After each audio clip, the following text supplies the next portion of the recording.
Bonne fête, Fadoc. Merci la vie. Ce que tu m'apportes n'a pas de prix. La cinquantaine te va très bien. Pour dire je t'aime, je frappe des mains. Bonne fête, ma Fadoc. Alors bonjour, bienvenue à l'émission Passion Loisirs. Aujourd'hui, en collaboration bien sûr avec la FADOC Centre du Québec et la télévision communautaire des Bois-Francs, on a plaisir de faire une belle tournée pour découvrir des gens qui ont des passions loisirs, qui à leur retraite décident de prendre en main une nouvelle route, des nouveaux défis. Et aujourd'hui, moi j'ai le plaisir d'accueillir Nicole Vallée et plutôt, comme je le disais, accueillir, oui, mais c'est plutôt elle qui nous accueille chez elle avec son conjoint Régent-Claude qu'on verra un peu tout à l'heure. Alors, écoute, bonjour Nicole. Bonjour, ça me fait plaisir de t'accueillir. Oui, merci beaucoup. Alors, on est dans le monde des fleurs, des potagers, mais toi, ta passion, parce qu'on va laisser ça à ton petit Oui, chat. ça, c'est le passionné, c'est mon conjoint Régent-Claude. Là-dessus. C'est ça, moi, j'ai pas de mérite. Pas de mérite? Non, tu laisses porter ce côté-là. Moi, j'en profite. Oui. Voilà. Alors, toi, par exemple, ta passion a un couloir bien précis au départ, qui est le bridge. Oui. Alors, on parle d'un jeu de cartes. Oui. Un jeu cognitif, une démarche, ça c'est parfait pour les retraités. Et je pense que je partage un peu la même passion avec toi, oui, hein? Même si elle est sous silence ces temps-ci par le travail qui demande. Mais parle-nous de ça. Ça vient d'où, ça, ta passion pour le bridge? Moi, c'est quelque chose que j'avais entendu parler là, beaucoup d'années parce qu'il y a un ami d'enfance de mon conjoint qui jouait avec sa mère à l'époque et que ça semblait être passionnant, mais j'avais pas le temps de m'investir dans quelque chose du genre. Puis moi, les cartes me disaient, c'est pour les vieux. Puis j'avais aucune idée de ce que c'était. Et un jour, on se disait, il faudrait bien essayer ça. Donc, on est allé, là, une dizaine d'années, même peut-être un peu moins même, au salon des 50 ans et plus. C'est 50 ans et mieux. Oui, que la FADOC avait organisé, oui, effectivement. À la place 4213. Oui, et là, on a découvert qu'il y avait des gens qui faisaient la promotion du bridge à ce moment-là. Et puis là, ça nous a vraiment interpellés. Puis là, on est arrêté justement à ce kiosque-là pour voir qu'est-ce qu'il faisait. Puis là, on a appris qu'il donnait des cours. Donc, on s'est inscrit à ces cours-là avec Raouf Reiss. Des cours d'initiation de bridge? Oui, c'est ça. Fait là, on partait vraiment de zéro, puis on connaissait pas ça. Bon, on savait jouer aux cartes quand même, là. Traditionnellement, ça joue au 500 dans ma famille, mais tu sais, c'est un jeu quand même beaucoup plus simple. Mais là, on a découvert que le bridge, c'était un jeu qui devait faire fonctionner nos neurones comme pas à peu près. Et ça aide à favoriser la mémoire, la stratégie et tout ça. Et fait que là, on a vraiment développé une passion, là, puis on veut toujours en apprendre plus avec ça.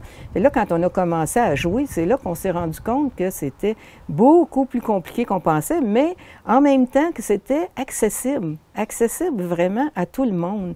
Je pense que oui. Puis rappelle-toi, Nicole, je ne sais pas si tu as été témoin quand M. Raouf Reiss nous disait, est-ce que tu sais compter jusqu'à 9? Oui. Alors, si tu sais compter jusqu'à 9, oui. tu serais capable de t'initier à ce beau jeu de cartes. Exactement. Et puis là, bien, on était un petit groupe lorsqu'on a pris nos cours.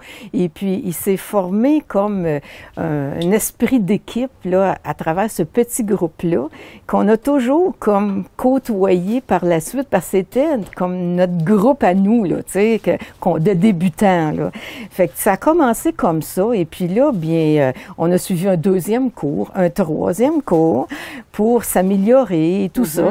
Et puis, on a commencé à jouer avec d'autres gens en salle, en compétition un petit peu, puis tout ça. Puis là, on s'est rendu compte que ça pouvait être quelque chose qui était très passionnant, puis très accaparant aussi au niveau là, de s'investir. On veut toujours aller plus loin, je crois, dans le jeu de cartes qui est le bridge. Oui. Oui. On peut très bien jouer à la base, puis ça se joue très bien aussi. Oui. Sauf qu'on comprend dans le bridge qu'on peut prendre une marche, on peut prendre l'autre marche pour aller plus loin un peu dans les stratégies de jeu. Exactement. Avec notre partenaire. On joue à deux au bridge? Oui, c'est ça. Ça prend un partenaire, évidemment. Puis là, ben nous, comme on était déjà en couple et que les deux étaient intéressés à jouer, bien là, on est restés ensemble comme partenaires de bridge aussi. Ça arrive à l'occasion qu'on joue avec d'autres, mais la plupart du temps, on joue ensemble parce qu'on s'entend sur ce qu'on appelle les conventions du bridge.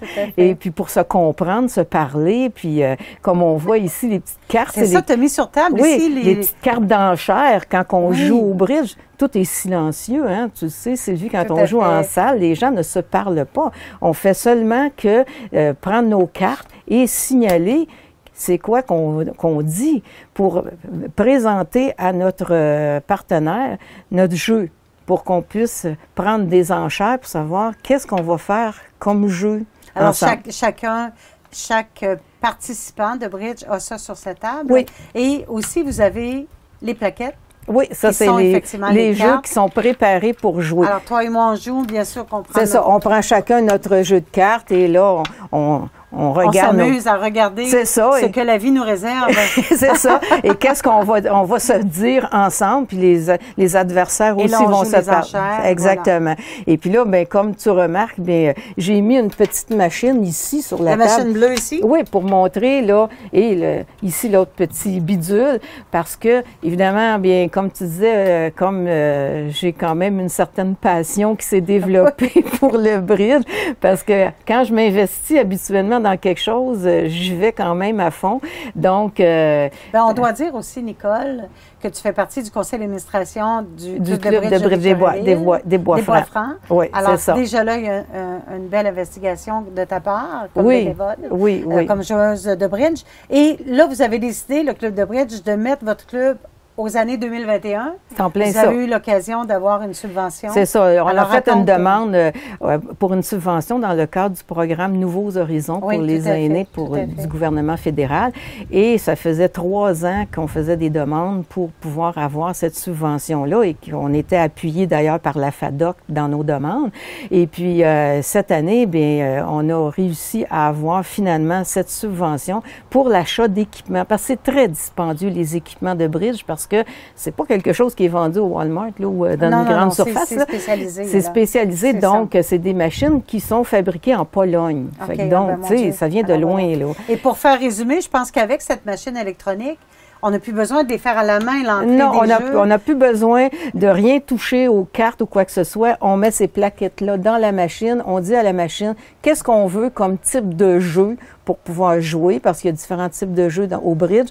Et la machine, elle, on met les cartes dedans. Et c'est parti. Elle brasse les cartes, puis elle les place directement dans les plaquettes. Ça prend environ 6 secondes par plaquette pour la machine à monter justement les jeux. Alors ça, c'est la mise en plan de 2021. Oui. C'est déjà super. Et je sais aussi que tu t'occupes des communications pour le club de bridge. Alors quand on dit passion, hein, ça va quand même loin. Oui. Et tu as permis à beaucoup de gens qui jouaient en salle, malgré la pandémie, de pouvoir s'initier au jeu de bridge virtuel. Oui, parce qu'il y a un jeu sur Internet, un jeu de bridge virtuel qu'on appelle BBO, là, et puis qui peut se jouer en équipe. On peut faire des mini-tournois ou des choses comme ça. Donc, il y avait beaucoup de gens qui étaient isolés lors de la pandémie, puis que je trouvais vraiment malheureux qu'ils puissent pas rien faire. Donc, je les ai tous rejoints, et puis un par un, et puis dans le club, et je leur ai proposé de s'inscrire à ce logiciel-là. Et il y en a beaucoup que c'était vraiment quelque chose de complètement, vraiment archaïque pour eux autres. Mais je suis allée chercher leur tablette chez eux, je l'ai configurée, je leur ai ramené. Et là, on faisait tout par téléphone. Et puis, je jouais avec eux autres pour les initier, tout ça. Là. Et là, je pense que ces personnes-là, aujourd'hui, qui sont les joueurs de bridge, sont très heureux d'avoir suivi ton pas, même virtuel, parce que ça leur a permis de jouer. Oui, exactement. Alors, je sens chez toi vraiment un désir de continuité vers le bridge. J'espère qu'un jour, je pourrai retourner à vos tables de jeu. Et j'entends aussi, juste pour terminer, qu'en plus de ça, tu joues au golf, toi, 4-5 fois semaine. Oui, j'ai un abonnement au golf 5 jours semaine. Ça, c'est une autre passion que jamais dans ma vie que je pensais faire. Parce que depuis que je suis à la retraite, évidemment, ma vie a complètement changé. Oui, complètement. Je ne fais plus aucune activité ou presque de ce que je faisais avant. Et ça, le golf, c'est quelque chose qui nous est encore arrivé comme ça. Là. Ça fait seulement 10 ans. Là, t'sais. Puis encore une fois... J'ai pris des cours. Ben oui, c'est ça. Pendant l'hiver. Je suis allée suivre des cours, je vais aller voir si ça pourrait m'intéresser. Et puis là, ben, j'ai trouvé ça quand même intéressant, mais j'ai dit, il faut que j'essaye sur un vrai terrain. Et c'est ça, comme ça que j'ai commencé. Puis, finalement, bien, ça a continué.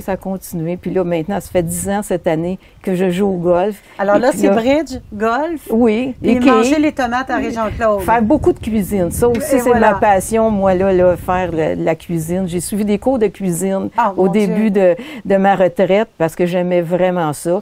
Et puis là, ben, je fais plein de transformations, des conserves et tout ça. Et puis, alors, 16 jours, c'est presque passé à la retraite. Dans ton cas, la passion loisir est vraiment là. Ça prend un agenda. Oui, c'est ça qu'on entend beaucoup, des personnes aînées ou des personnes retraitées. Heureusement que j'ai mon agenda. Oui. Nicole, un grand merci de nous avoir accueillis chez toi. Je t'aurais parlé encore longtemps. Ah, ben c'est sûr. On a parlé de bridge, de golf et tout ça. T'invites en fait les gens retraités à bouger, à aller vers la découverte. Oui, c'est ça que j'entends de toi. D'essayer des choses qu'on n'a jamais fait avant. C'est très bon pour le cerveau aussi. Puis ça empêche le vieillissement prématuré. Puis rencontrer les gens. Hein, on a des amis là, comme on n'a jamais eu. Des nouveaux amis qu'on s'est fait. On se fait des nouveaux amis pendant la retraite. Assurément. Oui. Un grand merci, Nicole. Merci beaucoup. Plaisir. Et j'invite les gens à entrer dans ce beau monde de la retraite d'une manière fortement active. On vous remercie beaucoup. À la prochaine. Do, ré, mi, fa. Fadoc. Do, ré, mi, fa. Fadoc. Bonne fête, ma Fadoc. Bonne fête, ma Fadoc.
Les télévisions communautaires autonomes du Québec, ce sont les télévisions les plus importantes parce qu'elles sont proches de la communauté. On veut encourager des gens qui parlent de ce qui nous intéresse, mais aussi qui participent au développement local. Mais c'est fini le temps là, où on allait lire une affaire qui a été écrite avant hier au bout du monde. Non! Si vous savez ce qui se passe chez vous, bien, ma télé préférée, c'est la télé autonome communautaire. C'est ici que ça se passe.